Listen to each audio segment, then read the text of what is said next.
So it's my pleasure to introduce our next speaker, Professor Hakan Tureci, who is a theoretical physicist at Princeton University, who specializes in quantum optics, quantum information, and open quantum systems.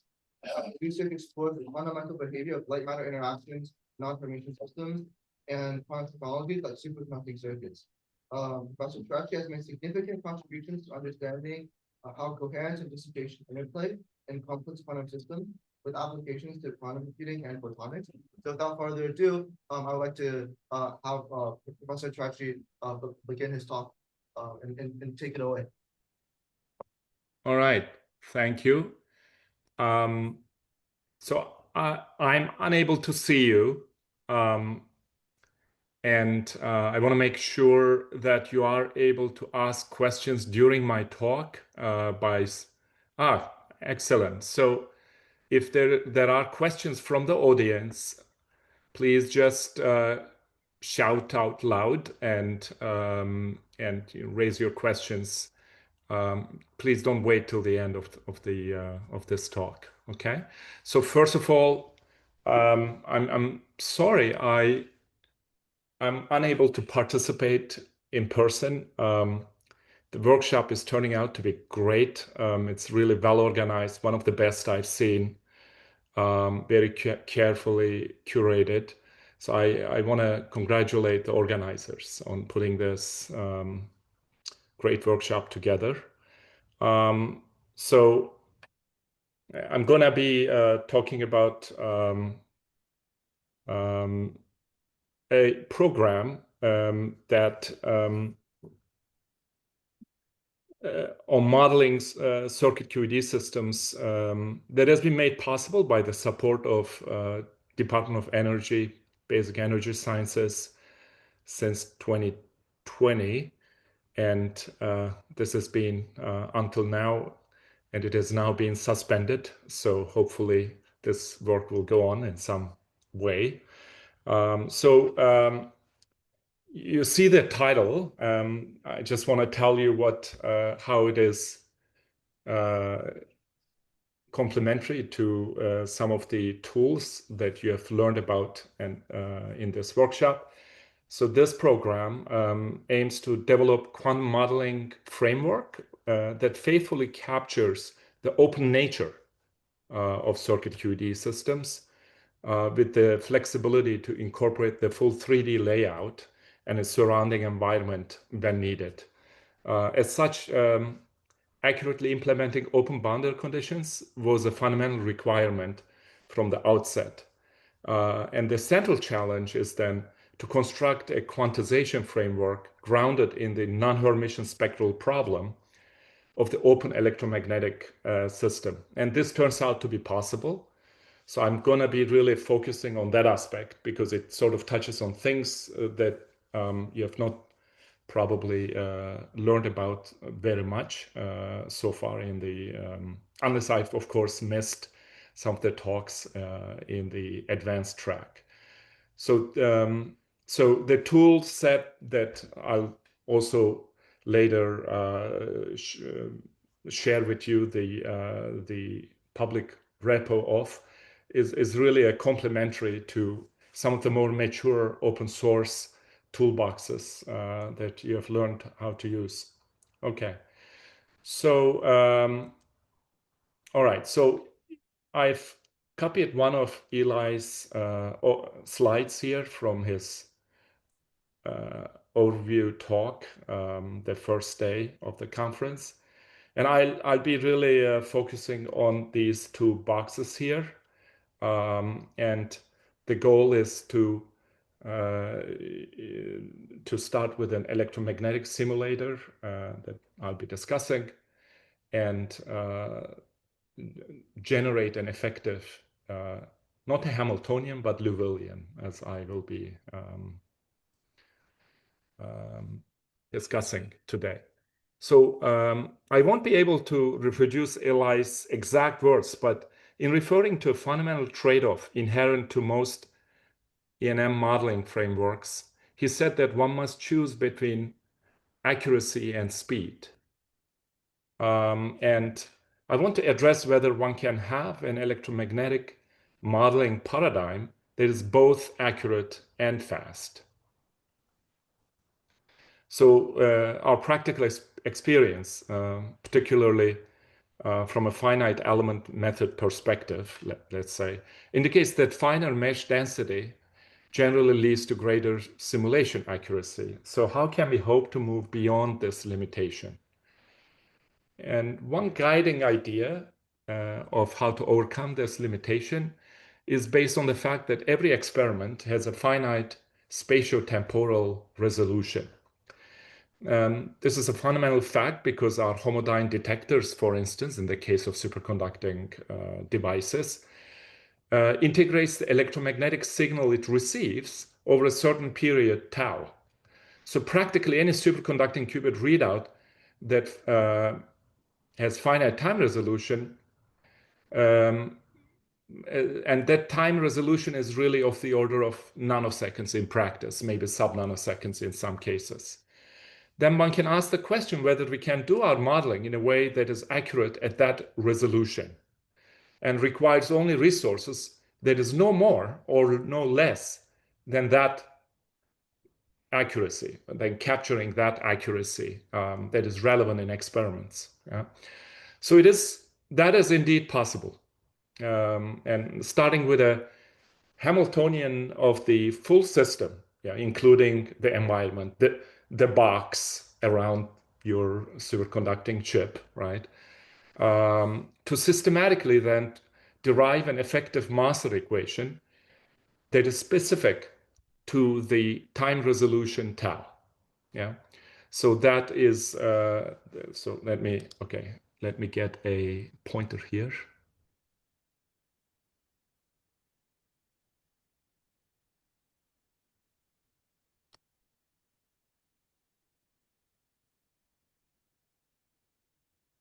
How do I get a pointer? Huh. All right. Do you see my cursor? Yes. Yes. Okay. So that methodology, I'll come back towards the end of my talk. Just I want to mention it at the beginning. And it's if you're interested about this idea of measurement adapted time course graining, it's in discussed in these two papers here. Okay. So really the vision, and that is not complete yet, for starting with is to start with an ordered parameter equation that describes the superconducting condensate in a heterogeneous environment, and to derive a Liouvillean for the system under measurement. Okay, and this program is not complete, but it is where this program is headed, and I will give you an overview of where we are at the moment. Yeah. So this will be an overview talk, and I will intentionally leave the technical details to the talk of my student, Zung Pham, who's giving a talk in the advanced track. Probably now. So I'm not sure that is possible, but it's going to be recorded. Okay. So let me introduce the problem as we see it, as a at what level are we looking at the problem? So we are looking at the electrodynamics of a charged condensate in a superconducting device. Yeah, and there are multiple challenging aspects that one needs to address this problem, the dynamics of such a superconducting condensate under microwave and RF drives. It's a challenging problem. Consider this situation. You have learned about how these superconducting chips, right, are actually put in a box to protect them for radiation hygiene, let's say.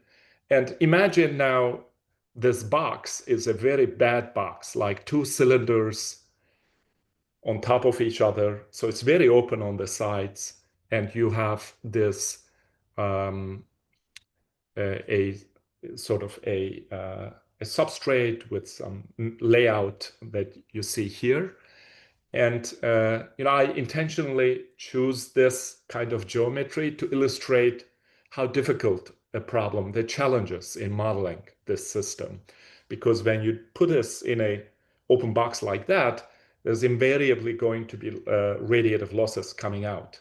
And that will give rise to losses that will impact also the dynamics of qubits on the chip. Yeah. So challenge number one, the charge condensate is invariably trapped in a heterogeneous environment that is subject to multiple spatial and temporal length scales. Yeah. So here, right, you have this region, this blue region is superconducting metal. It's a film. And the white regions are, you can think of it as vacuum if you want. And then there's a qubit here, right? And the qubit has these Josephson junctions, right? The qubit itself sometimes in 3D geometries can be of the order of many tens of micrometers, the capacitive pads. But the Josephson junction itself is really of the order of nanometers, several tens maybe in different directions. So this is really a multi-scale problem. You have nanometers, micrometers, and centimeters here. The exact dimensions may change from one situation to another. And the interactions of this charged fluid in this condensate as you're driving it with microwave fields with the flux lines or microwave lines, the interaction of this charged fluid with itself is due to retarded potentials, electromagnetic potentials, rather than contact interactions as would be, for instance, in a cold atom condensate. So these interactions are difficult. And then there is also the strong hybridization between the electromagnetic degrees of freedom and the charge degrees of freedom. To an extent that sometimes, what you consider as a mode of the qubit is actually contains some partial sort of electromagnetic degrees of freedom in its local vicinity. Yeah. So you cannot really do perturbation theory in light matter interactions. This is known in circuit QED. And it's really what led to a remarkable set of techniques that we use now. So we are going to be building on them. And probably the most challenging aspect that needs new methods, that for us was a challenge, is that one is very interested in radiative losses, like T1 and T2 times, per cell losses of qubits, but also of any mode in this system. Yeah. So these are the problems that we would like to be able to accurately address. If there are no questions, I will now move to tell you about the starting point of all this. So the starting point here is really the order parameter equations of the superconducting condensate that lives here. And that is given by a nonlinear Schrödinger equation with a minimal coupling to the electromagnetic potentials A and V. And then I added here also this, this additional scalar potential. Normally that scalar potential, this is the scalar potential, but I separate this out. That U is important here. And it describes the heterogeneous confinement of the condensate. Okay, this U is basically what defines these, where the condensate can go and where it cannot go. Okay, so think of it in maybe gallium model picture that tells you the ionic background screened with some additional electrons that the charge condensate flows in. Okay. And so, but that's a nonlinear Schrödinger equation coupled to gauge fields, after all. Yeah. So can we pause for a couple of online questions? Yeah. Okay, so in the Q&A section, someone asked, what is a Lagrangian? What is a Lagrangian? So, probably in discussions so far, the main object was the Hamiltonian. And the Hamiltonian describes the evolution of the wave function of the qubits, of modes, and so on. But sometimes we write the Hamiltonian for the system, let's say, but there are all these outside degrees of freedom that we are ignoring, and there's a quantum optics, an approach in quantum optics where you also that also allows you to take into account the effect of the environment. For that, you need to move from a wave function picture to a density matrix picture, and from correspondingly, they think that the object that governs the evolution of the density matrix, just like the Hamiltonian governs the evolution of the wave function, is the Lagrangian. So, and rho dot, the density matrix dot, is equal to L rho, right? That's your new Schrödinger equation, if you want. That L is the Lagrangian. The math is somewhat different, but the idea of evolution is the generator of evolution of a subsystem in a universe, is the Lagrangian. And then That's enough of explanation there. Does it? yeah, should be good. Another question.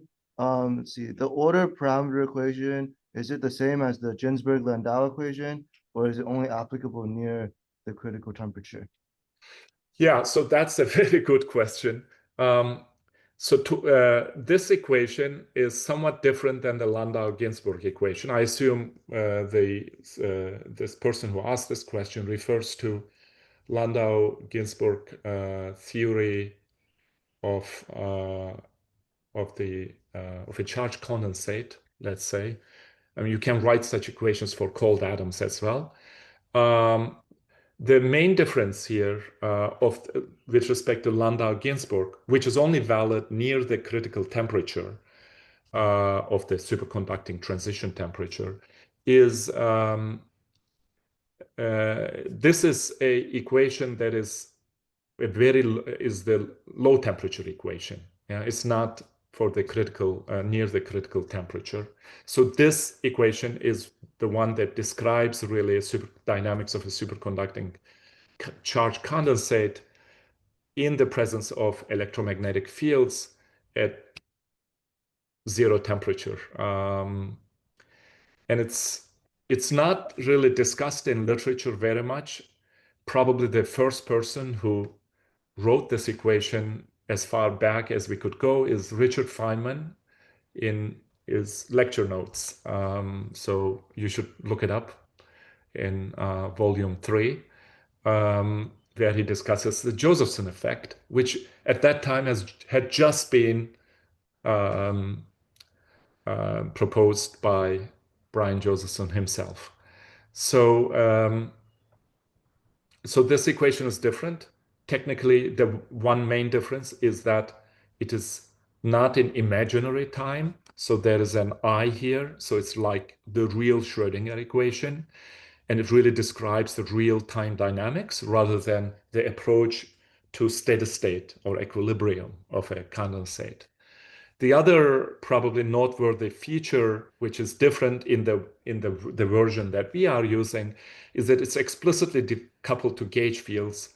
And in Landau-Ginzburg theory, one often talks about contact interactions, not interactions via a retarded electromagnetic field. Yeah. Okay, good.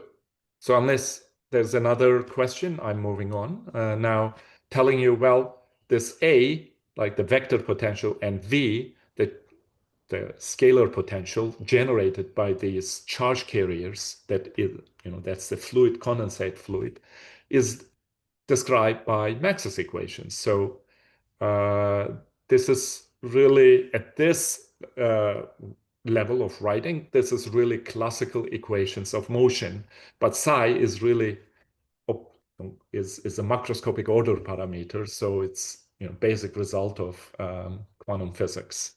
Okay.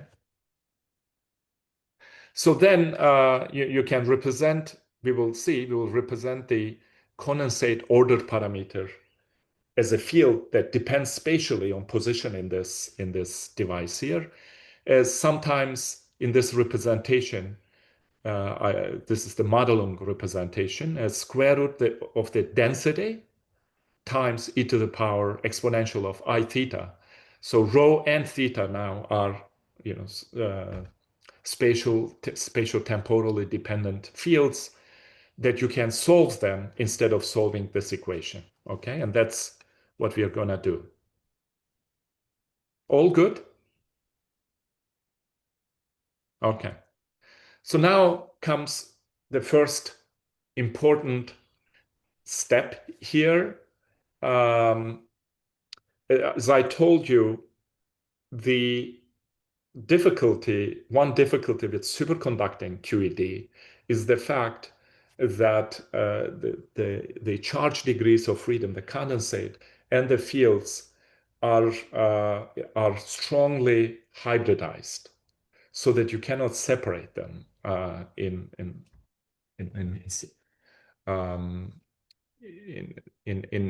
a mathematical language.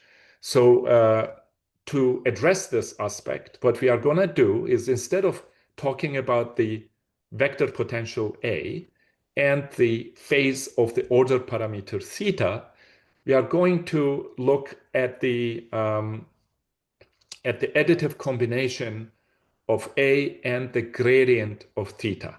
Okay. And I will call this the hybridized gauge invariant field A. Now, this immediately brings about an important change in the way we discuss the physics of this system, because now if you switch to this curly A, then that variable curly A, being partly field and partly matter, that now lives everywhere, okay? Both outside and inside a superconducting metal.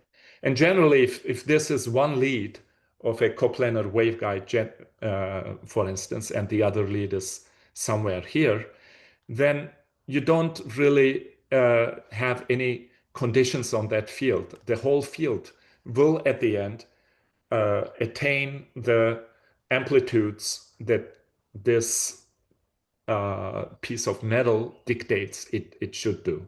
Okay, so this field now, curly A, lives everywhere, and it's this hybridized field.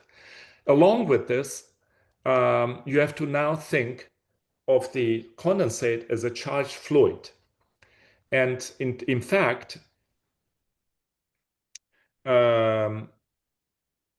you can think of this charged fluid with a spatially dependent density n, which is introduced here, like this n, and a fluid velocity v, which is basically this curly A, proportional to this curly A, okay?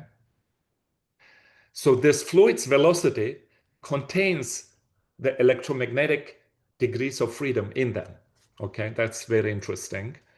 And then it turns out, and this is not, you don't need to really understand this. For those interested, I would like to point out, you can actually write the original equation I've shown you in the previous slide. These are many equations, right, for different components of A, for psi, and so on. You can write them in a relativistic notation with a scalar, with a 4 potential A mu, and for current J mu, whose components are given as such. And then the equations become this and that. And so these are the equations at the end we are solving when we are solving this entire system, the physics of this entire system. So, and this is just suggestive. And it just tells you that you can think actually of a relativistic superconductor, and it will have some additional corrections. But we are not writing them down here. So the whole thing of the interactions, electromagnetic interactions of a charged quantum fluid is really as what in mathematical physics you would refer to as scalar QED, or the QED of a scalar field, scalar bosonic field phi. Okay. And so I'm not going to get into this. If anyone is interested, please contact me later on. But most importantly, these equations also are invariant under gauge transformations. So, and you can easily understand it because the fields that enter this equation are currents. These are physical currents. They are invariant under gauge transformation, and are electric and magnetic fields in a way. In this case, it's really the fork potential A that and the charge density n, right? And they are all physical quantities, and they are invariant under gauge transformations by default. Okay.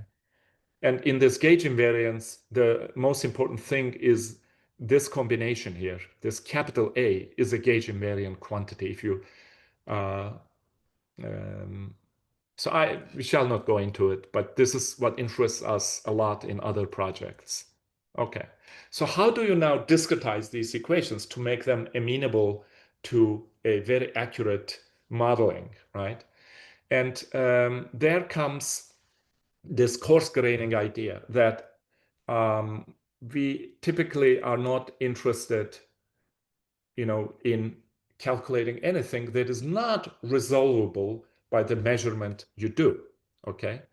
So therefore, instead of working with fields on spatial points in the system, we will introduce this average fields. So now in terms of this curly A field, there's also the charge density, right?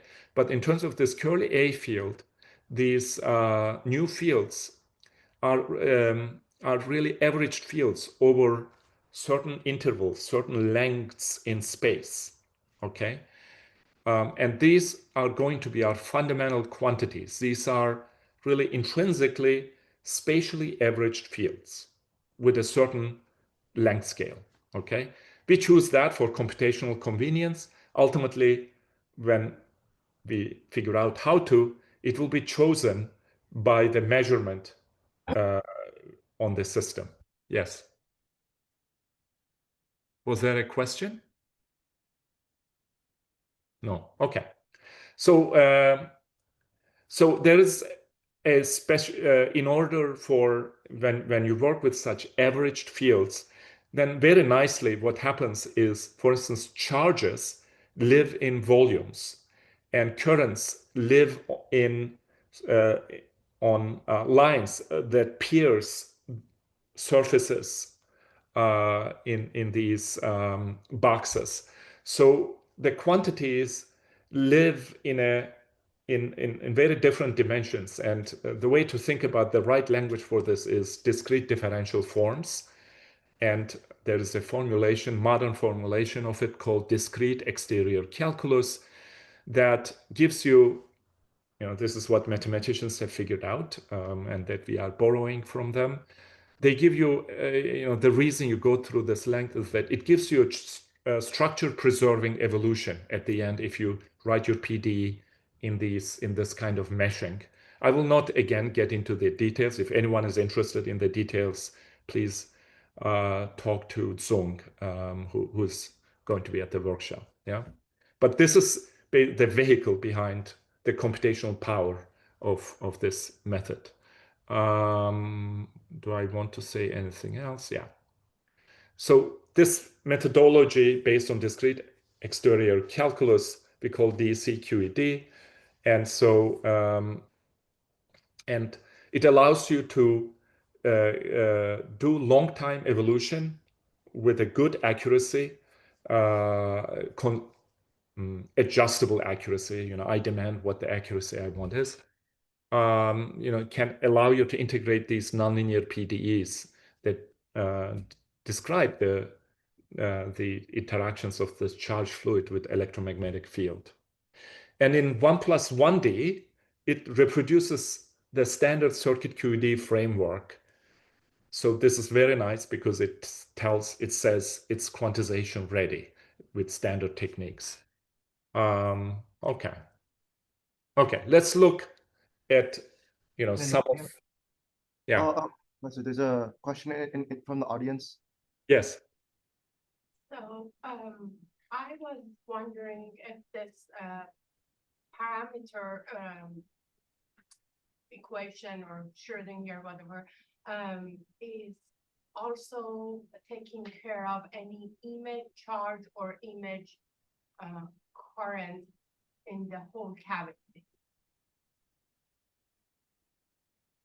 Yeah, so in standard electromagnetism, image charges is a way to work with a restricted computational domain while capturing the effect of what is in the computational domain. And this is how I think of image charges.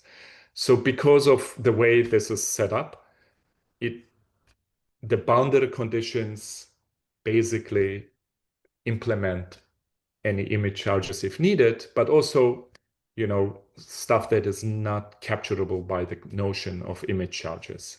So it makes image charges redundant, this way of doing it. And I will illustrate. I will not illustrate that, but I'll show you how you can really treat real superconductors rather than as boundaries rather than a perfect metal there.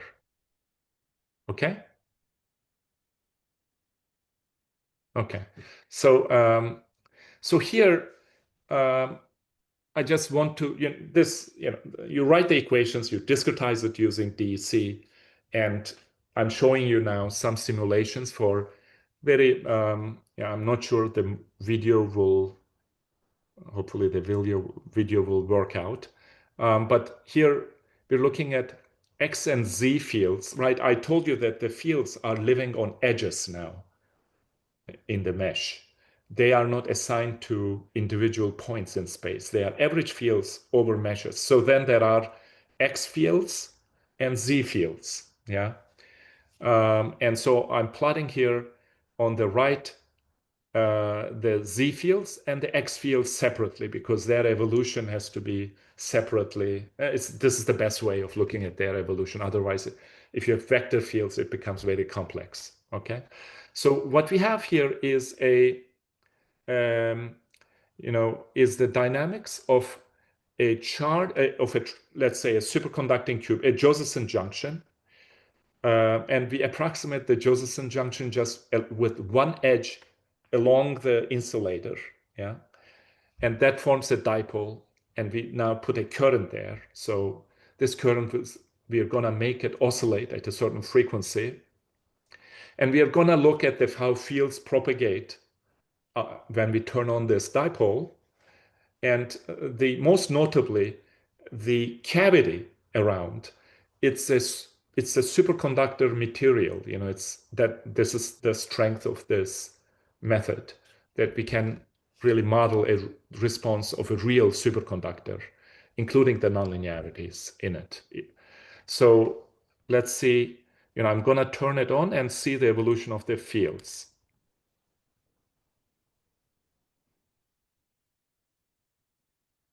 Okay, you see the fields go out, and then some of it penetrates inside the superconducting wall.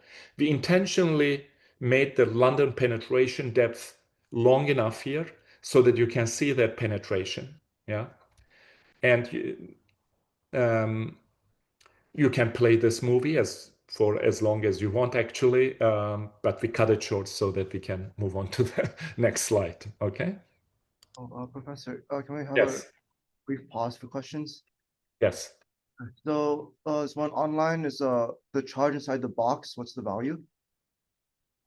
Charge inside the box. Yeah. You mean this? I mean, it's a dipole, but it's like the It's a dipole. So what we are doing is there's a charge plus Q and there's a charge minus Q here. And due to the nature of how we set up using DEC this problem, what disappears from here goes here. So it naturally conserves the charge in the system. So I don't know, of course, the value of the charge, and really the charge that is going to move back and forth between positive and negative, between the two superconducting metals around the Josephson junction, right? That only will determine the amplitude of the field. If that's a large charge, the amplitude will be larger. But what we are running here is, I don't know the amplitude of that field right now. Okay? Cool. By the way, this is, are examples from some of the demonstrations in the paper that is cited here. Yeah. Okay. So now, to capture something that would otherwise not be possible to capture, if you assume the metal was a perfect metal, you really, for some new physics comes from the fact that this is a superconductor. Okay, and so the one very well-known thing there is flux quantization. And here's flux quantization in action. Again, this is an electromagnetic simulation. We have a superconducting loop, right? This blue thing. It is interrupted by a insulating junction, which is very weak link, very small. And then we have a concentric coil of finite length here that is placed above this hole, or inside this hole. Yeah. And now what we are going to do is we will ramp. This is what we have, we parameterize. We will ramp the current in the coil up linearly like this. And then we will see what kind of current density is generated inside this loop, right? This is a 3D loop now. And you see here unfortunately, it's not very well resolved, but this is supposed to be a vector field of the current density. And you see here, there's lots of action that is taking place here, right? That's exactly the junction area. It's this area here. So the oscillations really, most of the dynamical part of the oscillations are happening here, okay? Not here, yeah? So, and then if you ramp up the field, and then measure the magnetic field through the loop, which has to be computed actually. Zung had to compute this in a very special way. Then you will see that the flux, the magnetic field times the area of this loop that is going through during this ramp, that basically follows the steps, which is what's referred to as flux quantization. But here we see a dynamical version of that. The steps are not perfect, and that's because we're doing this ramp rather fast with respect to important timescales. So the system can't reach steady state to be flux quantized. And this is some artificially calculated thing, the magnetic flux, because we have one field, as I told you, that lives everywhere. And we have to actually back up the magnetic field here from the hybridized field and calculate it accordingly. Yeah, so it's not the natural variable, the magnetic field here. So here, now we're looking at what's called Josephson current relationship, but in an experimental setting. How would you measure something like this? Let's say you have a Josephson junction in free space. That's like a sandwich. It's not attached to anything. And you have two sheets of current that are on the sides, okay, very thin sheets of current. And you produce a current, right? And you look at the phase and the current phase of the condensate parameter and the current through this insulator. And you can, but this is just done by electromagnetic simulation again, that when J is some value, the phi is this value, and the relationship follows a sinusoidal relationship that is well known from Josephson relations, right? From Brian Josephson's work in 1960s. Okay, and here's the Z component, distribution of Z component of the current in the system, right? You see the very bright currents on the chart sheet on the sides, and you see the currents. And here is the charge density distribution at a given moment. Okay. All right. So now I'll come to, why we went, like the important part of why all this formulation was important, because we wanted to capture radiative losses, the openness of the system. And I promised you to come back to this example of let's say a Josephson junction with large capacitive pads that you see here. The junction is really between them, very tiny. And we put it between two superconducting cylinders and now look at the modes of the system. Now, because the system is open and you want to actually keep the computational domain confined, very close to this entire structure, the proper modes in that case are called constant flux modes in classical electromagnetism. Okay, and you can this goes about by applying a boundary condition on an imaginary surface that surrounds your entire material system, right? In this case, these guys, for instance. And on this imaginary boundary, you just apply a certain linear condition. And when you do that, the spectral problem becomes a non-Hermitian problem. And then the modes are now open modes. And instead of having energies or frequencies, they have complex frequencies, real frequencies. Instead of real frequencies, they have complex frequencies. The real part of that complex frequency of individual modes that we find are the resonant frequencies. The imaginary parts are the radiative losses, radiative loss rates. So I'm showing here an example calculation where this is tiny. I hope you can resolve it in your big screen. But what we are doing here is we are focusing on a particular mode that is localized on the qubit mode. It's this mode here.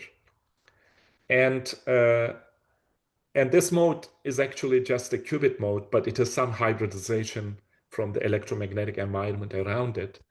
And we then tune the frequency, resonant frequency of this mode, maybe with an applied flux, for instance, through this flux loop, if it had one, but we can do it by hand. We tune the frequency of that mode, resonant frequency of that mode, and we make it pass through one of the cavity modes of this cylinder, right? And I'm plotting here the evolution of the loss rate of that particular mode. Yeah. And you see the loss rate initially when it's not resonant, this qubit is not resonant with the cavity, it's low. And as I tune this mode through the resonance with the open cavity, the losses increase substantially, right? That's because now this qubit hybridizes with the cavity. Now you cannot even separate that excitation, whether it's in qubit or the cavity. And that new hybrid mode has a very large loss, which is inherited by the cavity mode that can radiate out, okay? So this is essentially the Purcell effect, but calculated non-perturbatively. And it, I just wanted to share this example that one can do quantitative calculations like this in a situation that is really extreme. You wouldn't make a box like that around your qubit. All right. You can also think about what kinetic inductance means in the context of DEC QED. It's just solving the equations of DEC hybridized field A in this DEC QED, which I will not get to because of time. I will leave this to Zong to explain in his talk. Now I want to just illustrate this idea of measurement adapted coarse graining that we want to now measure. We want to now solve for find a Liouvillean, a master equation, which means losses and a Hamiltonian that describes a quantum system that is measured with a certain resolution tau and a band center omega 0.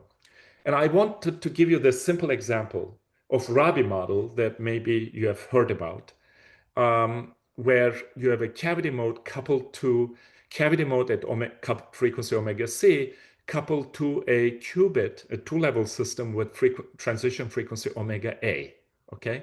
And I'm here writing the Hamiltonian in the interaction picture with respect to the qubit and the cavity mode. So therefore, these terms here acquire now time dependence, okay? So this is the full exact Hamiltonian, Rabi Hamiltonian. Now I want to say, I want actually want to maybe compute the expectation value of sigma z that I will call M1z here. Over time, when I start this qubit, when I start the qubit in the excited state and the cavity in a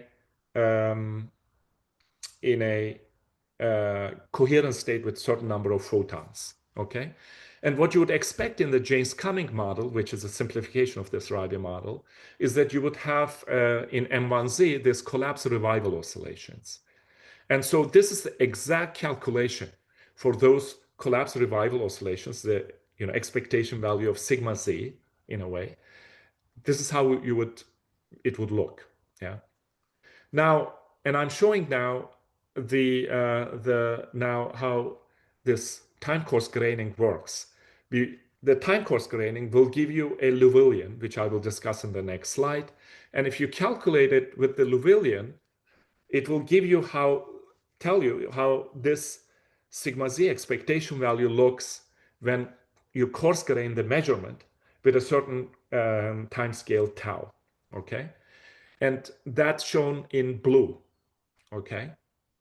And if you don't do TCG to high orders, but do simple rotating wave approximation, which means, yeah, simple rotating wave approximation, the result is very different. It actually misses some important physics here, yeah. And just mechanically, this is how TCG works. You get, it gives you, there's actually an open source code. It gives you second order, third order Hamiltonians and dissipators and their forms and their rates analytically. If you give the system what your initial Hamiltonian is, that you think is the most exact Hamiltonian. All right. I mean, by the way, why this is simpler is because this coarse-grained new Liouvillean is actually has slow timescales, so it's very easy to simulate. It's not a stiff ODE anymore, and it can be simulated for much longer times than the exact equation. Okay. Professor, can we pause for just one question? Yes. Okay, would DECQED help with modeling quantum phase flip junctions? That's an interesting question. Actually, that was sort of one of our objectives, but we didn't get there yet. I do not see a reason why it should not, because it contains all elements that are needed. I would be surprised if it couldn't, but one has to, really mold it a little bit and get some equations that are practically useful, which is illustrated in some of the, how to do that is described in some of the recent papers that I will cite later, or that are cited in this slides. Okay. Yeah, I would be interested in finding out. We just didn't get to that case yet. Okay. So here in this last slide, I just want to show you how you can actually capture readout dynamics with, some of you may know high power readout dynamics. That is sending a high power pulse to read out the state of a superconducting Josephson junction qubit is actually a very interesting theory problem and has occupied some of us quite a bit in the last 5 years. And here I'm showing results from this paper that show you can actually really simulate this entire readout dynamics at any precision that you want in the phase space using this measurement adapted coarse graining approach. And this is the starting point of that of these simulations. Okay. All right, so this is my last slide, and I think I took the full hour now. Really, as I said, the program is not complete. What we want to, the vision, and we are not there yet, is to have a method for measurement adapted coarse graining. The same equations that I've shown you, the field equations, but simulated with a very special mesh that potentially is adaptive to the measurement technique and where your detector is, and the band center and the bandwidth of your measurement and the band center of your measurement. And that's really a very interesting question. We are looking forward to explore that in the coming years. And really long-term goal is only calculate accurately what you can measure. You don't need to calculate accurately what you don't measure, right? And that's how you sort of extricate yourself out of this trade-off between fastness and accuracy. You say, I'm gonna measure, I'm gonna calculate things that precisely describe what I can measure. Yeah. And so we have made some progress in doing coming up with the version of DECQED that contains both spatial lattice and a temporal lattice, so that these two things are now combined. And it's in this paper that we recently posted on the archive on a very interesting problem that we have been very looking forward to analyze. Anyway, so finally, I just want to point out we have some public packages up online, and these are really much less mature than the open source tools that you have learned about, mainly because it's been so far in the lab bench. It's not yet out there in the wild. And so I really, we all, I think, are would be really very happy if any of you are interested in maybe contributing to this open source project and, push this thing into a usable tool in actual design and fabrication. I believe it has some of the very complementary features that to the tools that you have learned about in this workshop. Yeah.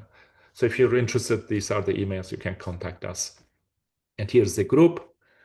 Yeah, thank you for listening all.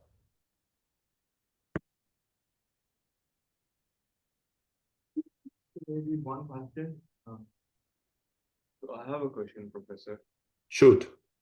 How is it compared to the usual simulation methods that we have? Yeah, so these the capabilities in this method are constructed so that they really address the open nature, that we can accurately address the open nature, radiatively open nature of these systems, that light leaks out. And there are ways to do that in standard simulations, which are based on maybe gathering this information from scattering calculations or attaching resistors at the end of your waveguide. And maybe in the meantime, other ways, I don't know. But this is this is one way of doing that non-perturbatively and exactly, and in a way that someone doing electromagnetic simulations would approach the problem. Thank you. Well, everyone. Yeah. Maybe another aspect of this thing, which is different from the approaches you have learned about, is that this is the focus here is not on lumped elements. Focus is really on distributed, electromagnetic simulations. And so our final product is not a circuit diagram that could be very useful in design, but it's actually a Liouvillean, a master equation, if you wish, for a limited part of the system that you're measuring.